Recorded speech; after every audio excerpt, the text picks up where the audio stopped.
Olá, turma! Sejam bem-vindos à nossa disciplina de práticas para uma ação gestora inovadora. Vocês já me conhecem, já me apresentei na aula anterior e é um grande prazer dar continuidade para esse nosso curso quando vocês já estão na reta final, finalizando, já desenvolvendo o TCC, que eu acredito que vai ser um TCC potente, inovador, voltado para o campo profissional, acadêmico, mas principalmente para trazer mudanças para a realidade que nós encontramos nas nossas escolas, tá? Eu conto com vocês para isso. Então, a nossa aula aqui da segunda semana vai tratar sobre inovação nas escolas, possibilidades para a gestão. Vamos conversar sobre isso? Então, vamos lá. Vamos ver quais são os objetivos da nossa aula. Diferenciar concepções de inovação, reconhecer a importância da inovação para a mudança e o seu impacto social e localizar caminhos para inovação que sejam possíveis dentro do espaço escolar. Tá? Então, pensando essas concepções de inovação, vamos voltar lá para a ótica empresarial, porque a gênese vem de lá, desse termo inovação. Nós precisamos fazer a crítica, mas para fazer a crítica é necessário que nós tenhamos consciência da gênese dos termos, terminologias, porque é o que influencia a gestão escolar também. Então, para fazermos a triagem, para fazermos essa ressignificação dos conceitos, vamos dar uma olhada como é que a ótica empresarial percebe a inovação. Tá? Então, a inovação nessa ótica empresarial vai dar conta de um novo setor ou uma nova estrutura de organização, vai pensar um novo produto, são possibilidades, tá, gente? Um novo método de produção, então, uma metodologia nova para fazer uma produção, um serviço, entendeu? Dar um encaminhamento a alguma atividade empresarial, mas de uma forma otimizada, atualizada, que melhore os processos, corte custos, ok? A abertura para um novo mercado também é uma possibilidade de inovação na ótica empresarial e a produção de uma nova matéria-prima, a construção de um novo produto baseado em uma nova matéria-prima. Então, inovação pode ser pensado na ótica empresarial a partir desses eixos, às vezes um apenas ou a convergência com dois ou mais, tá? Vamos pensar um pouco mais sobre essa ótica empresarial. A inovação, ela agrega valor buscando algo novo. Então, a direção é atualização, progresso, tá? E esse progresso não necessariamente se estuda a sustentabilidade, o impacto no ambiente ou nas relações, mas como trazer mais capital para a empresa ou alguns cortes, que daria no mesmo resultado final, cortes de gastos, né? A inovação não vai ser apenas sinônimo de novidade, mas vai se ancorar mais, vai se conectar mais à qualidade, isso na perspectiva empresarial. E tem um foco lá no futuro, pensando no futuro, tanto no tocante às oportunidades quanto à sobrevivência. As empresas pensam na inovação para se manter no campo, para se manter no mercado, competitivas. Portanto, é questão de sobrevivência pensar a inovação. Tá? Inovação das organizações, tentando buscar o quê? Sempre se diferenciar, se destacar no meio de outras tantas empresas que estão em competição, processo de competição. Então, a inovação no campo empresarial surge desse eixo, a busca por novas produções, produção de outras metodologias que otimizem algo que já existe, um novo mercado, onde está se inserindo a empresa, cortes de gastos, se tornar competitiva e se diferenciar de alguma forma, porque vão ser as bases para a manutenção e sobrevivência dessa empresa. E aí, é importante pensar nessa inovação lá no campo empresarial, porque a influência é direta. A gente precisa ressignificar, tá, pessoal? A gente precisa recontextualizar, entender o que é empresa e o que é escola, que é completamente diferente. Uma coisa é voltada à empresa, é pensada para competição, para pensar formas de se ancorar mais capital, né? E trazer o lucro. Já a escola é a emancipação dos sujeitos, para mudar a sociedade. Então, vai ter algum ponto de contato? Sim, mas a maior parte vai ter divergência. A escola vai pensar exatamente em emancipar os sujeitos para alterar a sociedade que aí está. Ou, pelo menos, deveríamos estar investindo em tudo isso e não formar os nossos alunos para ser subserviente a essas empresas, tá? Mas para mudar, para se emancipar, para ser autônomo, tá? E fazer uma nova sociedade. Então, a inovação lá na gestão escolar, que é o nosso campo que a gente traz aqui para conversar. Como a gente pode pensar isso? É importante a gente pensar em inovar? Sim, mas com outros parâmetros. Sim, mas com outros significados e sentidos. Como? Surge a necessidade de mudar. Tá? E essa inquietação ela tem que habitar todos os profissionais da escola que são comprometidos com a formação dos alunos. Então, é olhar para frente, buscando que as intervenções sejam conscientes. Eu estou chamando de intervenção consciente aquela que é crítica, aquela que pensa qual é o formato de sociedade, qual é o modelo de homem que eu quero formar, que sociedade, uma sociedade mais igualitária, uma sociedade mais individualista competitiva. Então, tem que se pensar tudo isso quando a gente pensa na mudança necessária. E aí, essa inovação na gestão escolar, ela não vai se deter a algum teor cosmético. O que é isso? Não é só um enfeite, uma maquiagem. Não é só, deixa eu corrigir. Não é para ser, entendeu? Não é para ser algo superficial. Mudanças profundas. Mudanças profundas, elas têm que partir de uma necessidade do coletivo, da escola. Se não parte desse espaço do chão da escola, ela não se sustenta, ela não permanece em longo prazo. E aí se torna cosmética, porque se torna superficial apenas para iludir, trazer uma ideia de inovação muito superficial, que não se sustenta, não vai ser duradoura, dura um tempo, um período, alguns meses, um bimestre ou um ciclo de uma gestão. Tá? Na maior parte das vezes, só é possível a inovação incremental. Nós conversamos sobre isso lá em uma das nossas primeiras disciplinas do curso.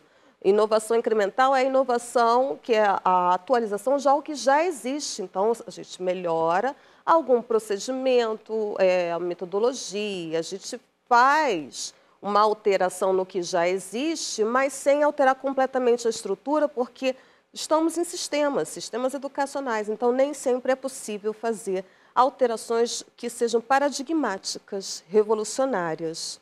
Sim, seria ótimo se a gente conseguir perfeito, mas não vamos deixar de tentar fazer as nossas mudanças possíveis, tá? Porque há obstáculos, sempre vão existir obstáculos, sempre. Então, a inovação incremental, que o André Filatro vai falar, que eu conversei com vocês nas primeiras aulas, é essa atualização do que já existe, melhorando os processos, melhorando a produção, melhorando o planejamento, pensando na otimização das relações interpessoais dentro da escola para ter alguma desenvoltura ou desencadear novos processos de ensino e aprendizagem que efetivamente tragam o aluno para se comprometer com a própria aprendizagem, ok? E aí, essa inovação na gestão, ela vai requerer o quê? Participação. Acabei de falar sobre o coletivo, não foi? A participação, coloquei aqui com letras garrafais para a gente pensar, até porque nós teremos outras aulas para conversar sobre isso. Coletivo, participação, porque não podemos trabalhar de formas isoladas dentro das nossas salas de aula. É importante que a escola se entenda como um ecossistema. Os professores estão separados em salas de aula e a gestão, estamos falando de gestão aqui na nossa disciplina, não é isso? A gestão precisa derrubar essas barreiras. Barreiras físicas, não é possível derrubar as paredes, né? Nem sempre, às vezes é possível, mas trazer esse coletivo para conversar, para fazer as trocas, para fazer formação e autoformação, tá? Para pensarmos planejamento coletivo. E aí é essa participação que vai potencializar novas ações ancoradas com a inovação. Essa participação vai demandar planejamento. Planejamento para quê? Para evitar espontaneísmos. O que vai ser o espontaneísmo? Quando nós chegamos na escola, nossas ações elas precisam estar muito bem pensadas e planejadas. Não só quais recursos que nós vamos utilizar, sim, é importante os recursos que vamos utilizar, mas pensar para curto, médio e longo prazo. Tá? Porque senão vamos trabalhar, gente, em cima de apagamento de incêndios. E a gestão, se nós não planejarmos nossas ações, ela cai muito nessa armadilha de apagar incêndio o tempo todo, trabalhar só dessa forma, né? Então, evitar espontaneísmo, trazer rigor à sua ação, trazer coerência à sua ação, demanda planejamento. E esse planejamento ele vai evitar o retrabalho, tá? Que não tem nada mais cansativo do que você ficar refazendo o trabalho, idas e vindas. É claro que ajustes serão necessários sempre, o planejamento vai levar a replanejamentos e ajustes no meio do caminho, mas esse retrabalho ele é possível de ser diminuído, né, ou minimizado se tiver um planejamento consistente. Essa inovação de gestão escolar ela se compromete com o reconhecimento das diferenças culturais e identitárias, com a inclusão, superação do capacitismo e elitismo, em prol do respeito e ética da tolerância. A gente já vem conversando sobre isso em outras disciplinas que eu trabalhei com vocês, a importância de trazermos para o espaço do currículo, para o projeto político-pedagógico vivo, dinâmico, no cotidiano, a valorização das diferenças, o respeito e a consideração ao outro, com a mesma importância que a minha cultura, reconhecendo que há distintas culturas dentro da escola. E essa inovação busca o diálogo com as instâncias superiores, com a Secretaria de Educação, com o Ministério da Educação, mas ela se posiciona buscando, por meio do coletivo, ações que busquem a autonomia da escola. Tá? Isso não está dado, isso não está garantido, isso é uma conquista que exige posicionamento, seriedade. Tá? Então, para a gestão pensar e se colocar com esse posicionamento, ela precisa ter respaldo do seu coletivo, desse colegiado, da sua comunidade escolar. Tá? Ninguém trabalha de forma isolada e consegue manter esse posicionamento onde se colocam os limites, limites que vão garantir certa autonomia relativa, tá, pessoal? Mas, porque nós estamos em contexto de heteronomia, então é uma autonomia relativa, só se sustenta se a gestão estiver muito bem articulada com a sua comunidade escolar. Essa inovação analisa com critério a realidade da escola e elege metas de intervenção que sejam execuíveis. Sonho possível. Celso Vasconcelos fala sobre esse sonho impossível, Gadotti fala sobre o sonho impossível, uma Passos Veiga fala sobre o sonho impossível. Quando a gente vai pensar projeto político-pedagógico, sonho possível vai ser pensar um planejamento e a mudança a partir do contexto que nós temos, mas algo que a gente consegue alcançar. Se nós não buscarmos sonhos possíveis, mas sonhos inalcançáveis, as pessoas cansam. Essa mesma comunidade escolar, ela se cansa, ela desiste, ela percebe que não vai conseguir conquistar sonhos tão distantes que se tornam, na verdade, utopias. É claro que a utopia é importante, vai nos alimentar, vai nos impulsionar para a mudança, mas em curto e médio prazo, nós precisamos de sonhos possíveis, aqueles que a gente consegue fazer as intervenções dentro do nosso contexto com os recursos e infraestrutura que nós possuímos agora. Tá? Existe formação em serviço para toda a comunidade escolar, mas não uma formação pontual, uma formação processual, uma formação continuada.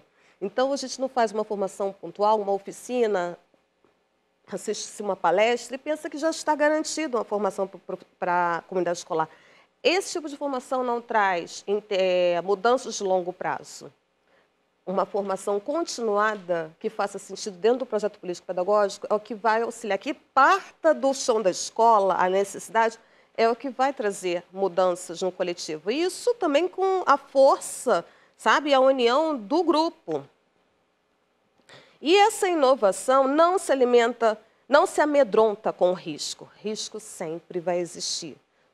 Toda mudança, ela nos torna um pouco vulnerável quanto às certezas, não é isso? Mudança não é fácil. Muitas das vezes a gente escapa, foge das mudanças. A acomodação é mais confortável. Só que nós estamos vendo como a nossa sociedade está hoje. Nós temos a responsabilidade de buscar mudança, e é por meio da formação humana.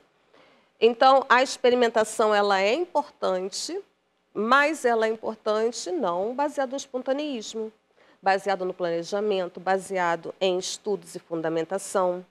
Essa inovação, ela entende que fracassos durante o processo, precisava ter colocado entre aspas esses fracassos, tá bom, pessoal? Para a gente também situar.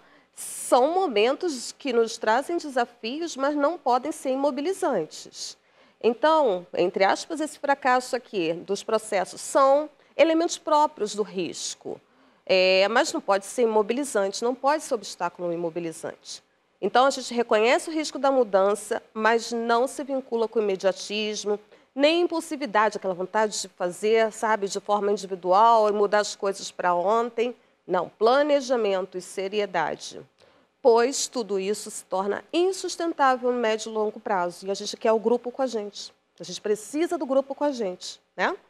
Então, possui consciência da iminência de se entender o poder como sistema de recompensa. Isso aqui é um risco gigantesco.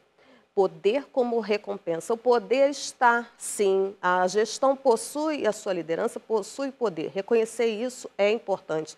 Agora, compreender esse poder como sistema de recompensa, isso traz danos à comunidade escolar, traz danos a si próprio enquanto sujeito, estou me referindo ao gestor, ou os representantes da equipe gestora, tá? E aí, para a gente finalizar, eu trago essa tela que vocês já viram na disciplina de Inovação, Tecnologias e Gestão da Educação, mas vamos dar uma retomada rápida, para pensar esse ciclo aqui do desejo de mudança e como as tecnologias vão se inserir e a inovação também. Então, nós temos que pensar a motivação, a inquietude, a indignação, que são a base da busca da inovação e da mudança. É isso que vai sustentar esse desejo de mudança. Por isso, nós vamos buscar também a ação, a mudança da ação de acordo com a intenção sistematizada, planejada. Tá? Nós vamos adotar ou não, tá? Por isso o uso consciente. O uso consciente permite que eu faça a escolha se eu vou adotar ou não as tecnologias, se eu vou adotar ou não, quanto, quando e quais tecnologias eu vou adotar. E essas tecnologias que eu vier a adotar vão amplificar a potência, melhorando a viabilidade de todas as intenções e intervenções educacionais pensadas pelo coletivo. Ok, pessoal? Então, aqui nós temos as referências dessa nossa segunda aula da semana 1. E eu desejo que vocês tenham tirado proveito, leiam os materiais de base e também o material de apoio para aprofundar o conhecimento sobre esse nosso debate. Ok? A gente se vê na próxima aula.